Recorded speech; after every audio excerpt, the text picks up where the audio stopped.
If we are discussing organizing, and we have already discussed meaning of organizing and process of organizing. So we discussed 4 steps in the process of organizing. First one was identification and division of work. Second was departmentalization, that means grouping the similar activities under broad headings called departments. Then assignment of duties, so we create different job positions, and each job position is defined in terms of what responsibilities are associated to that job position. The last one was the establishing reporting relationship, that means superior subordinate relationship that we discuss. Importance we will discuss at the last, but before that we will discuss today types of organizational structure. So we have 2 types of organizational structure: functional structure and divisional structure. Functional structure and divisional structure. Let us see it first, then we will discuss it. So let me share the screen.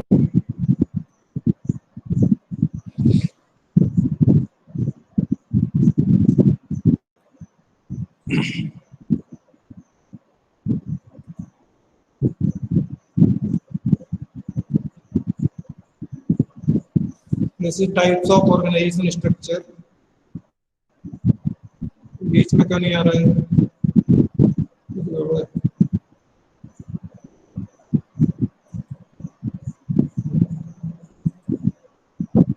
Okay. Let us play. Let us see.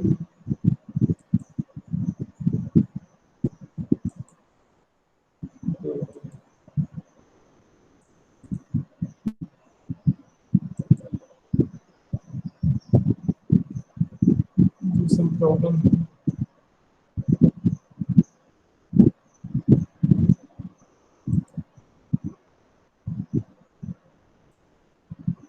So,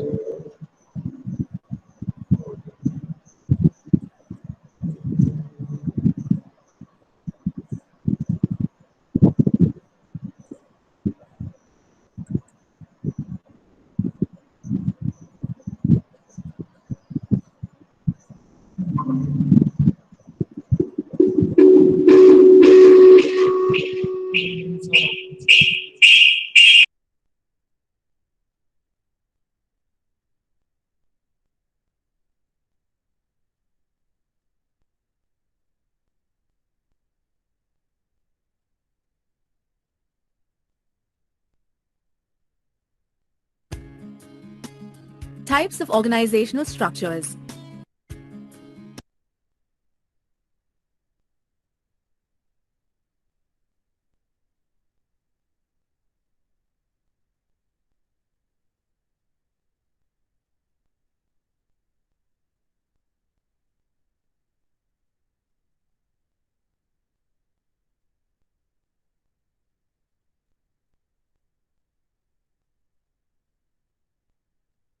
Video or audio. Sairam, I am in the meeting or not?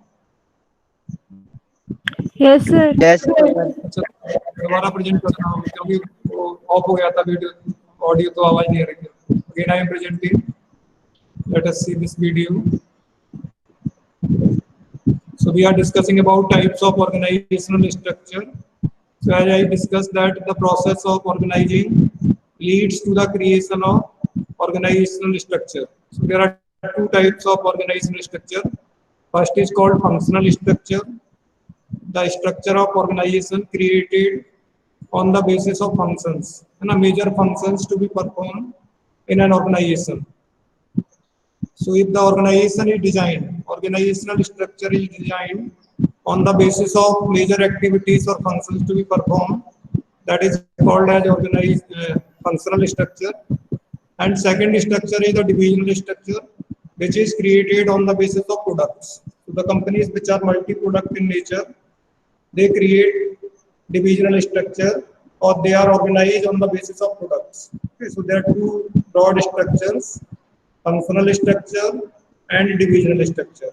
Okay, so let us see in this video. Hi, I'm Sheila Bhimani, a a management management guru guru and the founder of of AdsUp AdsUp Consulting. My team My and I team and I help help companies companies form an form an ideal ideal internal internal structure, structure, which which will will allow allow them to them to achieve achieve organizational organizational goals goals through the through the efficient efficient utilization of utilization of resources. resources.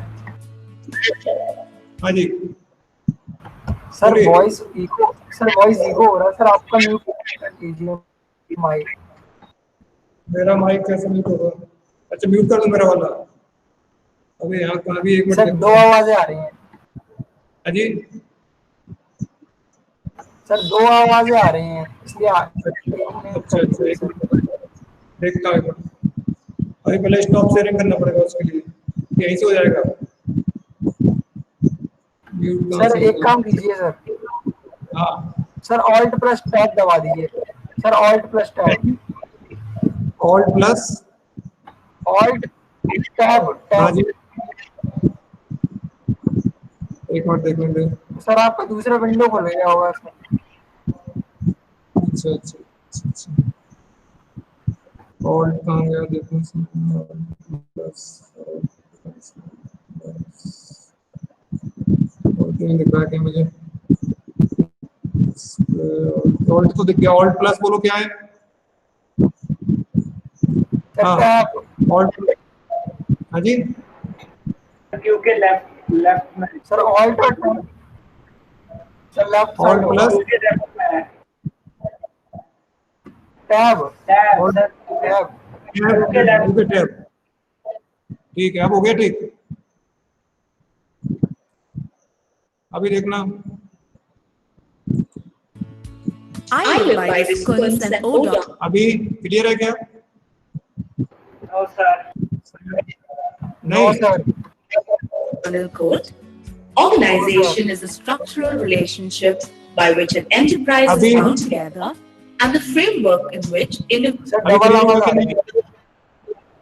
एक minute रुको, दोबारा print no करता हूँ sir, इसको। एक minute, stop recording कर, stop sharing करता हूँ पहले, वापस आ रहा मैं इसमें मीट में। अभी मेरी आवाज क्लियर है आप लोग को? Sai Ram, yes sir. हाँ ठीक है। अब मैं मेरा माइक, मेरा ये ऑफ कर देता हूँ।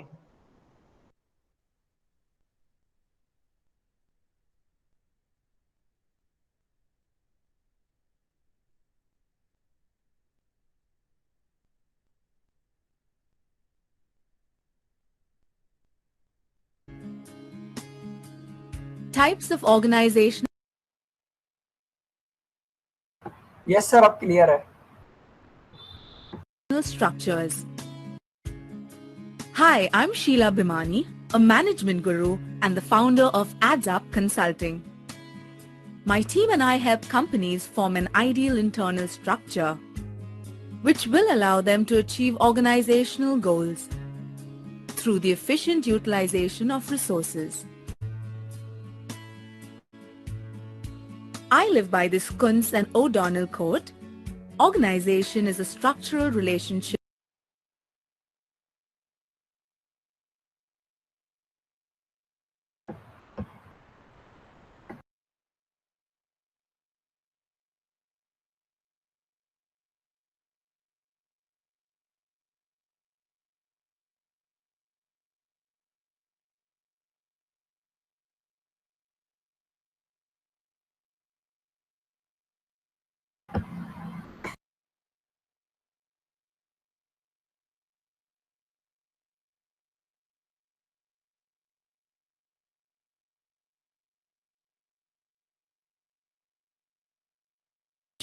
by which an enterprise is bound together and the framework in which individual effort is coordinated. Arriving at the ideal structural relationship is essential for an organization's growth. Depending on the size and nature of the business, a firm can have a functional structure or a divisional structure.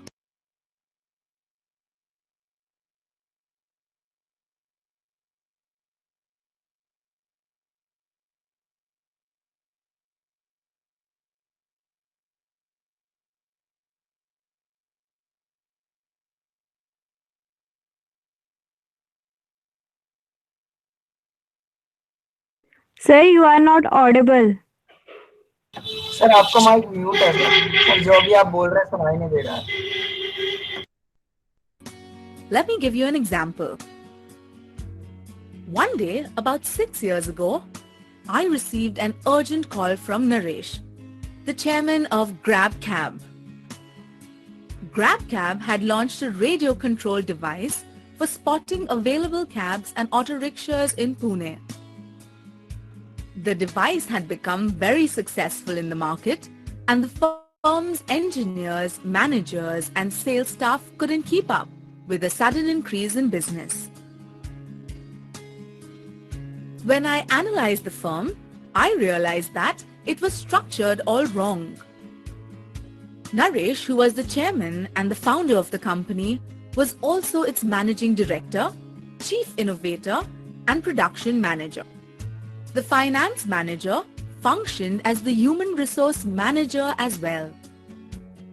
There was no dedicated marketing manager to oversee the growing number of sales professionals at GrabCab. Naresh's wife Prabha was an active participant in running the company. Owing to the unplanned structure at GrabCab, Prabha managed all aspects of the organization, moving from function to function depending on where she was needed. This sort of chaotic structure was a recipe for disaster. GrabCab had a singular product strategy. The functional structure is best suited for such organizations. Over a month of analysis and consultation, I helped GrabCab restructure itself. While Naresh remained the chairman of the company, I encouraged him to oversee the other functions without getting personally involved with them. Given her cross-functional capabilities, Prabha took on the role of managing director. She also chose to be the head of human resources. GrabCab hired an experienced marketing manager to supervise the activities of the huge sales team. GrabCab also hired a production manager to ensure the smooth functioning of the company's plant. Freed up from other responsibilities, the finance manager could focus on the increasingly complex finances of the growing organization. Naresh also chose to head a new department called Innovation. When I checked in with GrabCab 6 months later, I found an organization that was running like a well-oiled machine. Thanks to the functional structure, managers of each of the departments were able to focus on their respective areas of operation. Naresh was free to innovate and devise new strategies to help GrabCab capture a larger share of the market. 2 years ago, I got a call from Naresh again.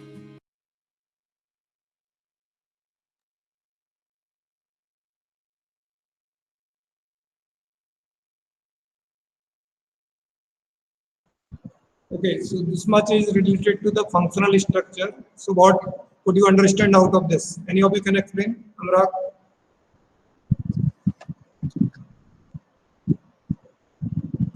Sairam?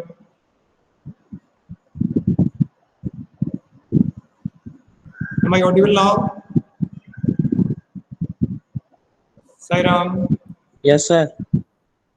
So who will explain now what did you understand by functional structure? Sir,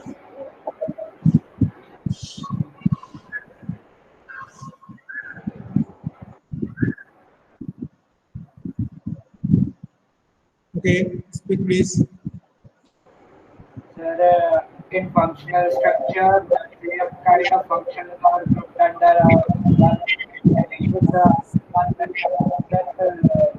the same manager. For example, the activity related to finance has another group with finance manager, and the marketing has another group with marketing Okay. manager.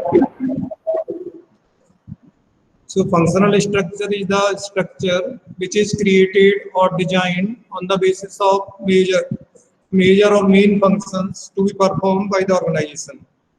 Okay. It is created on the basis of major functions to be performed in the organization. So first of all, we have to identify which are the major activities or major functions to be performed by the organization. So there are some common functions in every organization. Every organization needs employees. Okay, that's why there will be need of HR department. Every organization needs finance of funds. That's why we need finance department. If it is a manufacturing unit or trading, whatever it is, it needs marketing department. So three are certain: HR department, finance department, marketing department. If it's a production unit, then it will need production department and procurement department may be there, civil maintenance department may be there. So there may be different departments or different functions to be performed. And all these departments or all these functions work under a head that is called managing director or director of the company. So first of all, the top position is board of directors, then managing director, and under managing director, these departments or functions work. So this structure is designed on the basis of major functions to be performed. Now in each department, there will be a head, maybe called manager, chief manager, or general manager of that department. Under that head, there may be other managers, assistant managers. There may be some office workers, clerks, many staff people may be there in each department. Here, all departments are interdependent on each other. In a functional structure, all departments are interdependent. How they are interdependent? For example, if finance department needs more number of persons, are you understanding? If finance department needs more employees, they need chartered accountants, okay, or whatever staff they need, then who will provide manpower to finance department? Which department will provide manpower to finance department? Sairam.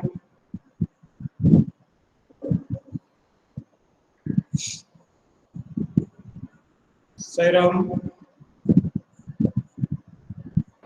HR. am I audible or not? Yes, sir. HR Yes, sir. department. So, very good. So HR department will be responsible for supply of manpower, means procurement or recruitment, selection, terms and conditions of the job, promotion, transfer in all departments, whether it is HR department itself, or it is finance department, or it is marketing department, or production department, all work related to human resource or manpower that will be looked after by human resource department. So other departments will have to depend on HR department whenever they need manpower or there are any issues related to manpower. Now this HR department needs funds. Production department also needs funds. Who will provide these funds for finance? Sairam. Which department will provide the funds? Finance. Okay, finance department. So that's what I am trying to say, that functional structure is created on the basis of major functions to be performed in the organization. And in a functional structure, there is an interdependency of different functions. Means no department can work in isolation or no department can work independently. Or we can say performance of one department may be affected by performance of other departments. For example, marketing department sets a marketing target. Okay, let us say they set a target that in this year we will market or we will sell 20 lakh units of a product.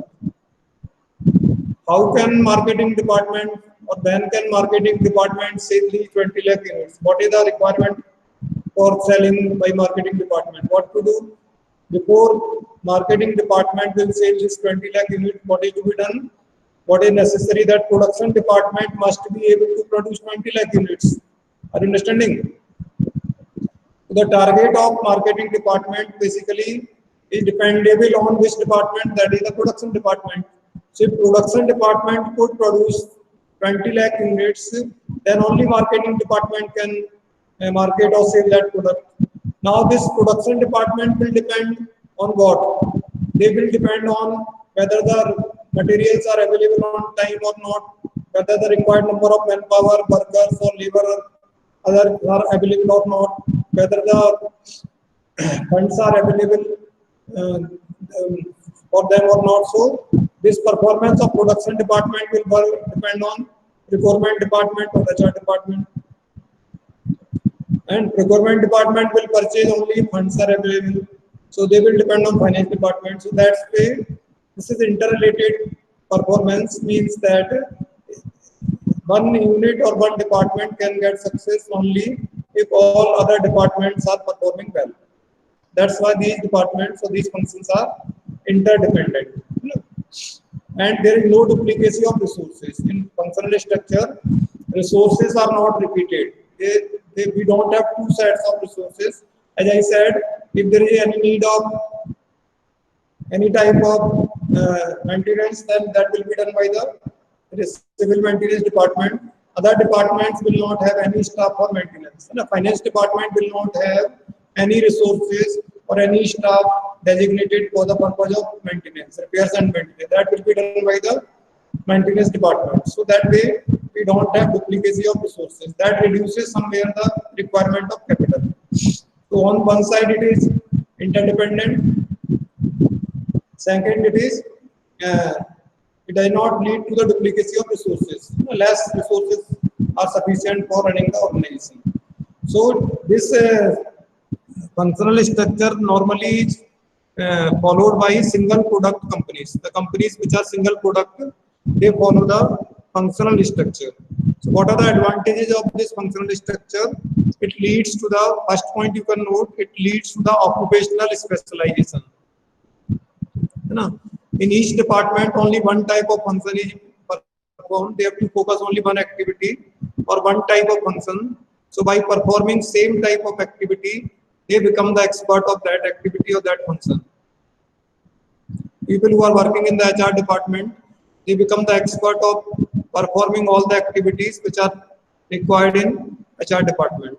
People are working in production department, they come to know about all activities which are to be performed in the production department. So they become the expert of production activity. So this specific focus only on one function leads to the occupational specialization. These people become the expert or specialist of their own activity or their own area.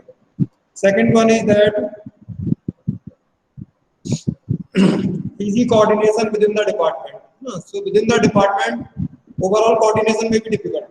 That's that I explained, because there is interdependency on the different departments or different functions. But because similar type of work is being performed, so within the department, it is easy to maintain the coordination.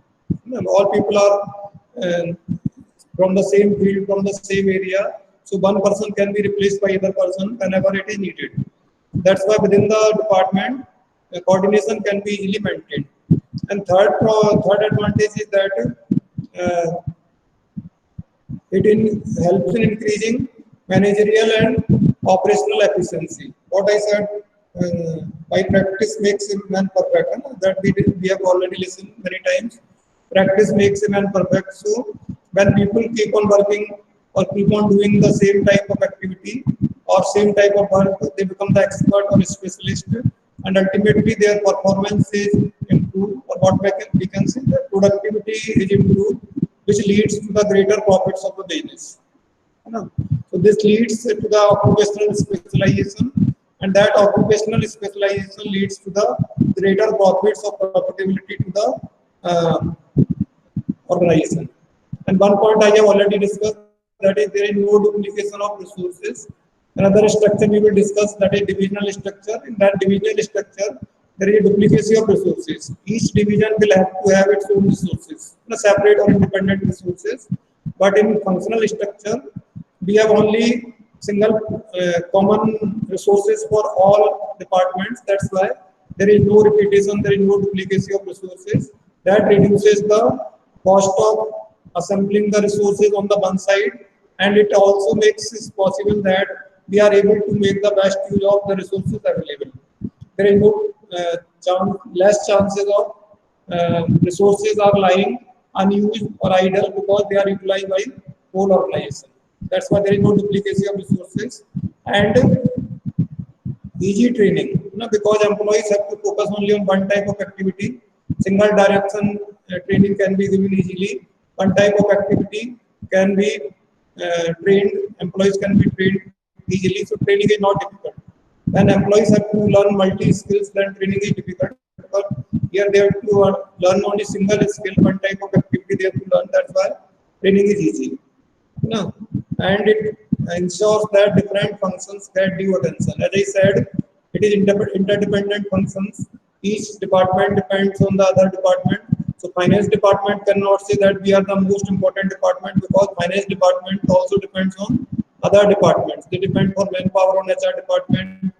They depend on civil maintenance department for maintenance of their office or building. So that's why all departments are given due importance. No department is more important, or no department is less important. Okay, so that's why that somewhere satisfy the ego of the managers also. So no one can claim that we are more important and someone is less important. But there are certain limitations also. First and most important limitation is that these departments focus on their departmental objectives, and they don't focus on organizational objectives. So their main focus is to achieve their own departmental objectives, and organizational objective becomes secondary. For example, finance manager will try his or her best to achieve the objectives set by finance department, that is sufficient funds are procured and they are made available at the right time. That is their duty, that is their objective, that there will be no shortage of funds. Okay. But what is possible that to achieve this objective of finance department, that funds should be available, there should not be any shortage of funds. What can be done by finance department? That they can hire the funds and they can take the funds at higher rates of interest. Now, suppose funds are needed, then to maintain their or to achieve their target, they have set the target that in no case there will be shortage of funds. So to fulfill this commitment of finance department, they may tend to raise the funds at a higher rate of interest also, or a higher cost. So what will happen? By this act, the target or objective of finance department will be achieved, but the impact of the decision on the company will be that because funds are raised at a higher cost, it will raise the financial cost of the company, and ultimately it will reduce the profit of the company. That's why in this structure, overemphasis is given on our own department, our own function, and we try to achieve our own departmental objectives at any cost. And in that process, sometimes we may tend to violate the overall organizational objectives. Is it clear? Sairam? Suppose we are 5 teachers teaching to you 5 subjects. So I ask you all the times that you should study accountancy. I make you to study accountancy. Then what is possible? That maybe that you will score best in the accountancy, सबसे अच्छा score आएगा, but your overall performance somewhere will be affected by this step taken by me. So that same thing happens in the functional structure, because managers are responsible for their own department. So their first priority goes to their own departments rather going for the organization. So in the process of achieving their departmental objective, sometimes they may bypass the organizational objective. That is the drawback. Okay.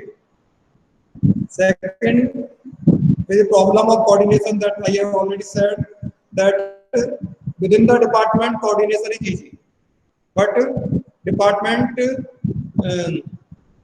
with other departments, interdepartmental coordination, that is very difficult. As I said, performance of one department affects the performance of the other department.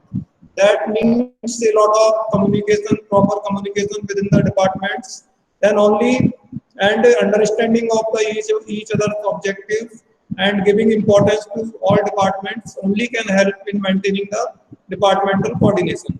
Otherwise, what happens? One department is doing well, but his performance is not up to the mark because of the inefficiency of the other departments. So that's why we need to coordinate among all the departments, then only overall objectives can be achieved. If any one of the all departments is not doing well, that will ultimately affect the performance of all other departments. That's why departmental coordination will be difficult. Okay. Third, conflict of interest. When there is a question of allotment of funds to different departments or allotment of employees for different departments, each department wants that we should have more funds, we should get more funds, we should get more employees. That may create the conflict among the different departments. Okay. So two or more departments can, there may be conflict of interest. What type of example is given? That marketing department says that we should have a customer-friendly marketing policy. Customer-friendly marketing policy means we will allow discount to the customer, let us say. No? So marketing department says that we will allow customers heavy discount, or we will give discount to the customers. But this discount ultimately will reduce the revenue of the company. So finance department may oppose this decision of the marketing department, which is planning to give discount to the company. So that may be a conflict of interest, because finance department is interested in increasing the profit of the company, while marketing department is interested in achieving the sales target or marketing target. So these two departments may fight with each other on this question, that whether the discount is to be given or discount is not to be given. So that needs to be coordinated by some head which is over and above of these two departments. Then a rational decision can be taken whether the discount can be given or not to be given. Because on one side it will definitely attract the more number of customers, but on the other side it will reduce the revenues of the company. So there is conflict. So first limitation was there is a problem of overemphasis on departmental objectives. Second problem was the problem of coordination between the different departments. Third problem is that there may be conflict of interest between the different departments. And fourth one is the inflexibility. What I said, what we discussed, that it leads to the occupational specialization. Means all people who are working in different departments, they are the expert of only one type of activity. They are the expert of only one type of function, one type of activity. But if there is emergency or some need has arisen, in that condition, we need to shift the person from one department to the department. In that case, these people may not be fit in the other departments. A person who is working in the finance department may not be suitable or fit in the production department or HR departments. So that's why there is inflexibility among the people, because the people working in different departments, they are expert of only one type of skill, and in time of needs we cannot adjust the staff of one department with the other department. That's why it leads to the inflexibility, or there is no possibility of exchange of people from one department to the other department. So that is the first structure. And as I said, where it is suitable for the organizations which are single product companies. Single product organizations can easily follow this structure, that is the functional structure. In GALE also you can find GALE is organized on the basis of functional structure.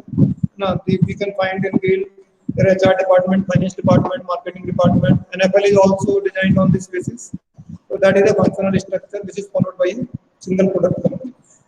Okay, so time is almost over. Divisional structure we will discuss in the next class. Some topics are deleted from here also. I think informal and formal organization are being deleted from this level. So you can check it. So we will discuss in the next class. So now you can leave the class. I am stopping recording.